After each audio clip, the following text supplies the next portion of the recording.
YouTube. Welcome back to Anchored by Love. Glad you're here. I'm Becky, mom of 7, grandmom of 5, and I thought I would share my journey a little bit, going way back. I got pregnant at the age of 14, and I had my firstborn son, well, my only son, at the age of 15. He is now 33. Okay, so we grew up together.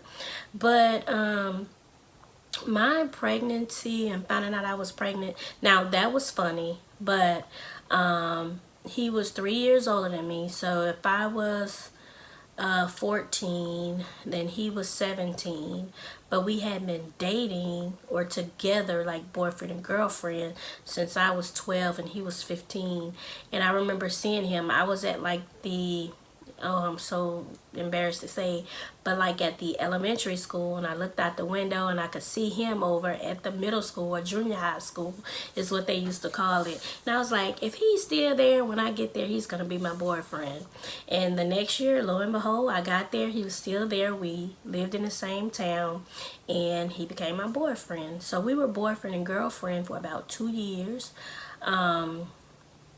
maybe from like 13, well, all the way up through young adulthood. But he became my boyfriend. He was my first, and I remember getting on birth control because I was like, I don't want any kids. And my friends, they were all older. I don't have any sisters, not by my mom anyway. And they were all older and they were, having babies, but they were like 16 and 17, and here I am, 14. So, but anyway, I got on birth control. I can remember us walking. We used to walk across this bridge to a park, and he took my birth control. He had told me to bring my birth control with me, and I brought the birth control with me, not thinking nothing. It was the little round packs or whatever, and he took my birth control. I never forget, he threw it in a little river. I don't think I ever told anybody about this. And lo and behold, maybe 2 or 3 months later, I woke up. I was sick, and my grandma, because at the time my mom didn't drive, so my grandma came and brought us to the doctor, and the doctor, of course, did a pregnancy test, and he was like, she's pregnant. And I was sitting there with my mom in the office. My grandma was in the front waiting for us, and I said, I'm not pregnant. He was like, you know what it takes to get pregnant? I was like, yes, sir, but I hadn't done that.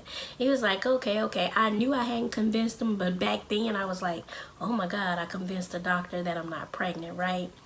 So, he was like, okay. So remind y'all now, in a small rural town. So he was like, take her by the hospital. We're going to get some blood work, and the blood work will confirm really if she's pregnant or not. So when we was walking to the front, I remember telling my mom, don't tell my grandma I'm pregnant.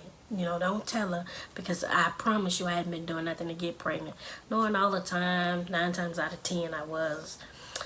So we ended up going to the hospital. They did the blood work. They ended up calling my mom a couple hours later and saying, yeah, she's definitely pregnant.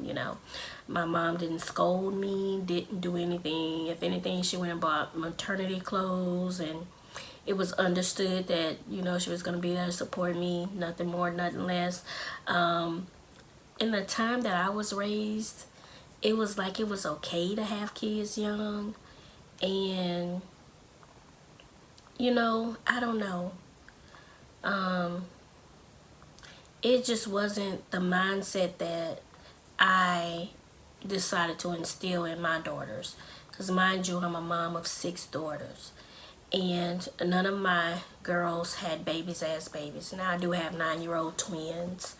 But my 4 older daughters, none of them got pregnant in their teens. And that was my thing. So it doesn't matter to me if I succeed with anything else that I attempt to do. I already feel accomplished because none of my girls got pregnant as teenagers. And I know they think that I was hard on them and everything, and I was. I raised my kids. I put everything into my kids, so I didn't want them to go through what I had to go through. I was 14 years old, pregnant, having a C-section. My doctor was really good. He did well with managing my pain and pretty much kept me asleep the whole time. But me and my son, you know, we grew up together. I ended up leaving him and going off to college and coming back and getting him. And so he was back and forth between me and my mom.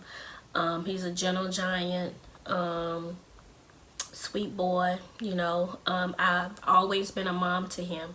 Never treated him like a friend. I raised him until he was like 19, 20 years old. And I was like, nah, you're not doing right. You gotta go. And, you know, so that's that. So a lot of this video is just to give encouragement to young girls and young ladies that find themselves in a situation like that. Is it hard? Yes. Yes. Will it get better? Yes. Yes. But from that point, don't continue to make the mistake. So I had my son at 15, and I had my next child, I think, at 19 or 20. And the rest of my children was pretty, like, I was in a relationship or in relationships, so I was like, yeah, I want kids. But just know that that's not the end all be all. Is it the hard route? Yes, it is.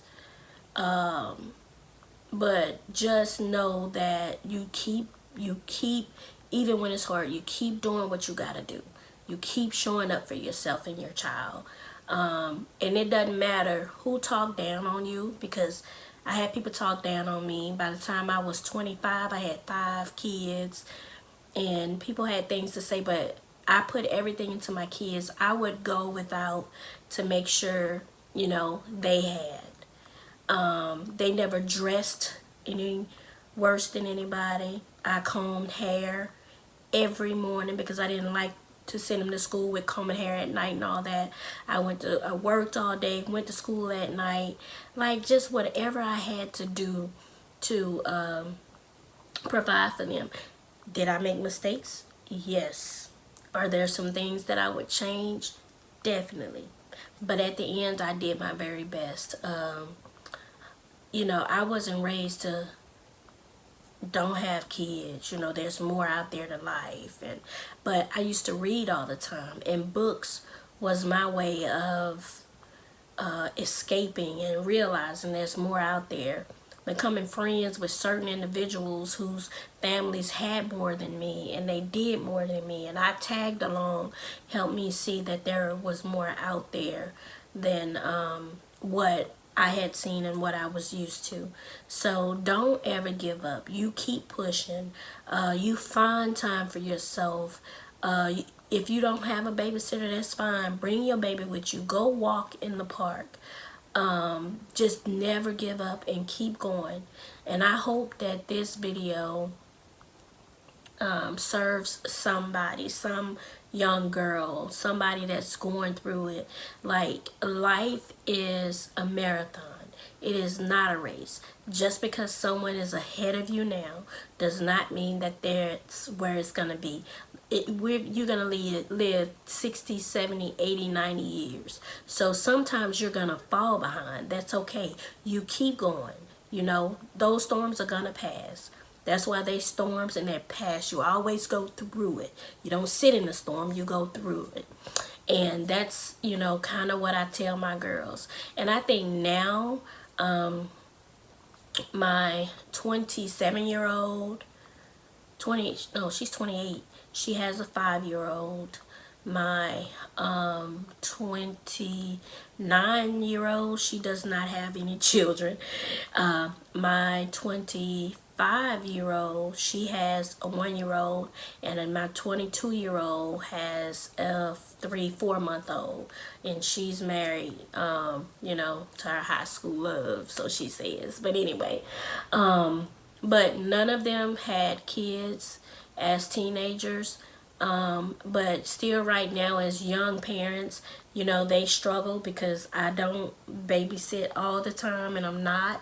You know, I'm here. I want to be a grandmother. I've been raising kids all my life, and I still have 2 kids at home myself, and then my mom lives with me.